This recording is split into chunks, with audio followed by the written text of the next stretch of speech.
નમસ્કાર, આપ જોઈ રહ્યા છો નેશન પ્લસ ન્યૂઝ. હું છું આપની સાથે હેતલ વગર. છોટાઉદેપુર લોકલ ક્રાઇમ બ્રાન્ચે રંગપુર પોલીસ સ્ટેશન વિસ્તારના ચોરીના ગુનામાં રાજ્ય બહારના નાસ્તા ફરતા આરોપીને ઝડપી પાડ્યા છે. રંગપુર પોલીસ સ્ટેશન વિસ્તારમાં છોટાઉદેપુર એલસીબી સ્ટાફ પેટ્રોલિંગમાં હતા તે દરમિયાન અંગત બાતમીદાર થકી ચોક્કસ બાતમી હકીકત મળેલ કે રાજ્યના બહારનો ચોરીના ગુનામાં નાસ્તો ફરતો આરોપી મહેશભાઈ નમલિયાભાઈ નાયક, જે એમપી નાનો જન્યારા ગામે પોતાના સાસરીમાં આવેલ છે તેવી બાતમી મળી હતી.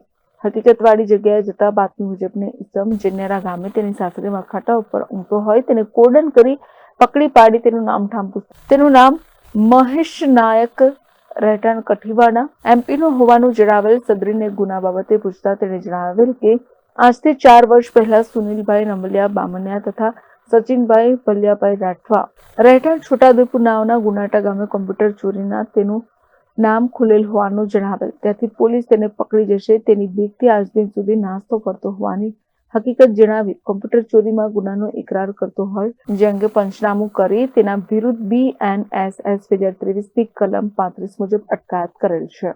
Rehan Patel, nation plus news, Chhotaudepur. સમાચારોના સતત અપડેટ મેળવવા માટે અમારી નેશન પ્લસ ન્યૂઝની યુટ્યુબ ચેનલને સબસ્ક્રાઇબ કરો, બેલ આઇકન દબાવો અને જોડાયેલા રહો ફેસબુક, ઇન્સ્ટાગ્રામ અને ટ્વિટર પર.